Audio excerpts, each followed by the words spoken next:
নমস্কার এবং সুপ্রভাত বন্ধুরা, রুদ্রবার্তা ইউটিউব চ্যানেলে আপনাদের স্বাগত জানাই। আমি রুদ্র প্রসাদ ব্যানার্জি। আজকে সকালে রুদ্রবার্তা শুরু করার আগে আপনাদের মনে করিয়ে দিই, সেটা হচ্ছে চ্যানেলটা সাবস্ক্রাইব করতে ভুলবেন না এবং ভিডিওটা শেষ পর্যন্ত দেখবেন। যদি ভালো লাগে লাইক করবেন আর কমেন্টসও করবেন। শুরু করছি সকালের রুদ্রবার্তা।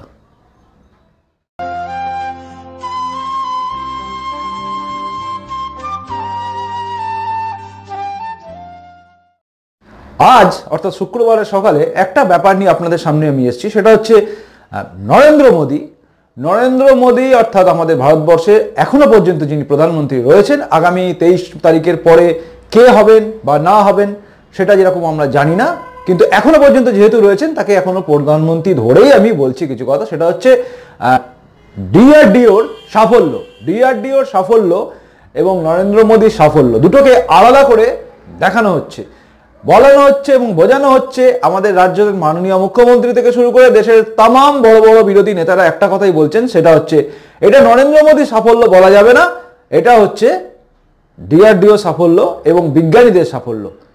মজার ব্যাপার এখান থেকে শুরু হচ্ছে, সেটা হচ্ছে ভালো করে ভাববেন।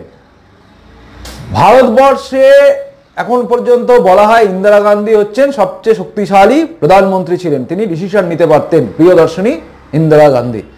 তো তিনি কি ডিসিশন নিতে পেরেছিলেন?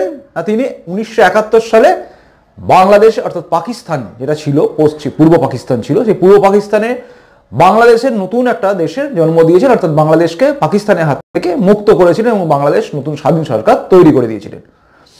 এইটা উনি করেছিলেন। তা এইটা কি উনি করেছিলেন মানে রাস্তায় ঘাটে নেমে কি উনি যুদ্ধটা করেছিলেন? না, ডিসিশনটা তিনি নিয়েছিলেন। তো ডিসিশন নেওয়ার জন্যই তিনি এখনো পর্যন্ত মানে খুব উঁচু জায়গাতেই রয়েছেন ভারতবর্ষের মধ্যে। যখনই কেউ করেন কোনো কাজ, তখনই বলা হয় প্রধানমন্ত্রী ইন্দিরা গান্ধীর আমলে এটা হয়েছিল।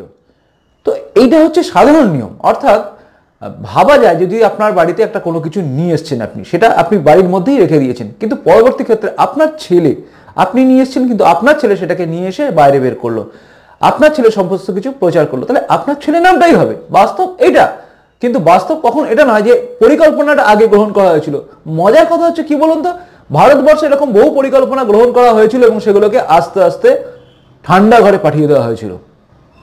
প্রতিরক্ষা খাতে যে সমস্ত সিদ্ধান্তগুলো নেওয়া হয়েছিল, সেই সিদ্ধান্তগুলোকে ইমপ্লিমেন্টেশন করা হয়নি। এনারা বলছেন আমরা করেছিলাম, অর্থাৎ আগেই তৈরি হয়েছিল, 2007 সালে তৈরি হয়েছিল বা 2000 আগে হয়েছিল। অনেকে তো বলে দিচ্ছেন নেহেরুর আমলে তৈরি হয়েছিল। তো নেহেরুর আমলে তৈরি হোক আর যার আমলে তৈরি হোক, এনারা কেউ ইমপ্লিমেন্টেশন করতেন না। তার কারণ কি এটাই যে পাকিস্তানের কাছে ভালো থাকা অথবা নিজেদের কাপুরুষতাকে দেখানো। আমার তো মনে হচ্ছে আপনারা কোথাও গুলিয়ে ফেলেছেন, অর্থাৎ যারা বিরোধী নেতা আছে তারা গুলিয়ে ফেলেছেন প্রত্যেকটা ক্ষেত্রে। একটা মজার ব্যাপার হচ্ছে, পশ্চিমবঙ্গে চলে আসি, সারদা যখন ঘটনা নিয়ে চারিদিকে যখন উত্তাল, এখনো পর্যন্ত সবচেয়ে বড় স্ক্যাম ভারতবর্ষের মুখে। তো এই স্ক্যামের পরেও কিন্তু অর্থাৎ এই চিট ফান্ড কাণ্ড, অর্থাৎ প্রচুর লক্ষ কোটি টাকার তছনছ, এখানে তছনছ বলা যায় না, এটা কোনো ঘোটালা নয়, এটা গরিব মানুষের টাকা মেরে দেওয়া, সাধারণ মানুষের টাকা মেরে দেওয়া। সেইটার ব্যাপারে মমতা বন্দ্যোপাধ্যায় বলেছিলেন যে ওটা হচ্ছে বামফ্রন্টের আমলে তৈরি হয়েছিল। মজা দেখুন। আবার একটা দিকে দেখুন, এবার যদি গোটা ভারতবর্ষের দিকে তাকাই, পুলওয়ামা বিস্ফোরণ কাণ্ডের পরে কিন্তু সরাসরি আঙুল তোলা হলো প্রধানমন্ত্রীর দিকে, বলা হলো নিরাপত্তা ব্যবস্থা কোথায়, কি করে এত RDX ঢোকে। তা জঙ্গি হানা হওয়ার পরে তখন দায় হয়ে যায় পুরোপুরি প্রধানমন্ত্রী, কিন্তু সেই জঙ্গির যখন জবাব প্রধানমন্ত্রী দেন, অর্থাৎ সার্জিক্যাল স্ট্রাইক 2 হয়, তখন কিন্তু তার প্রধান কৃতিত্বটা তাকে দেওয়া হবে না। মজার ব্যাপার, খারাপ হলে আপনি, ভালো হলে আমি, এই যে কায়দা চলছে, এই কায়দার মধ্যে ভারতের জনগণ কি আমরা কি বিভ্রান্ত হব? এইরকম ছোট ছোট জিনিস করে বড় জিনিসকে ঢেকে দেওয়া, অর্থাৎ পাকিস্তানের সঙ্গে এদের যে একটা সম্পর্ক রয়েছে, সেটা কিন্তু প্রত্যক্ষ বা পরোক্ষ যেভাবেই বলুন না কেন, এটা আস্তে আস্তে প্রকাশিত হচ্ছে। কারণ এটাও ডিলটা হয়েছিল আগে, কিন্তু রাফায়েল বিমান কেনেননি। আবার ভাবুন, যখনই কিছু হয়েছে, 26/11 যেটা হয়েছিল, 26/11-তে মুম্বাই যে অ্যাটাক হয়েছিল, তারপরেও ভারতীয় সেনারা চেয়েছিল প্রত্যুত্তর দিতে, অর্থাৎ পাকিস্তানে ঢুকে গুঁড়িয়ে আসতে। কারণ ভারতীয় সেনা হচ্ছে ভারতবর্ষের বিশ্বের তামাম সেনাদের মধ্যে সেই জায়গায় রয়েছে যেখানে তারা সাহস রাখে। খায় কম দম রাখে বেশি, ভারতীয় সেনাদের নিয়ে আমরা গর্বিত, তারা এর বদলা সেদিনও নিতে চেয়েছিল, কিন্তু তখনকার দিনের প্রধানমন্ত্রী তারা এবং সেই সময় সরকার অর্থাৎ ইউপিএ সরকার তারা কিন্তু করতে দেয়নি, চেপে গেছিল। মনে আছে ভারতবর্ষের থেকে বর্ডার থেকে একজনের সেনার মুন্ডু কেটে নিয়েছিল এরা, তার বদলা নিতে পেরেছিল? পারেনি। অথচ উড়ির পরে সার্জিক্যাল 1 এবং পুলওয়ামার পরে সার্জিক্যাল 2 হয়ে প্রমাণ করে দিয়েছে যে অ্যাটাক ভারতবর্ষ করতে পারে। তো এই ডিসিশন নেওয়ার ক্ষমতা, ডিসিশন মেকিং পাওয়ারটাই হচ্ছে আসল কথা। এই ডিসিশন নেওয়ার ক্ষমতার জন্যই প্রধানমন্ত্রী নরেন্দ্র মোদীর নাম স্মরণাক্ষরে লেখা থাকবে। আগামী দিনে উনি আসবেন কি আসবেন না সেটা তামাম জনগণের উপর নির্ভর করছে। যারা দেশপ্রেমিক জনগণ, যারা সচেতন জনগণ, যারা ভবিষ্যৎকে দেখতে জানেন, ভবিষ্যৎ কি হতে পারে আন্দাজ করতে পারেন, ভবিষ্যৎ ভালো হবে কি খারাপ হবে, তারা দেবেন কি তারা দেবেন না তাদের সকলের হাতে।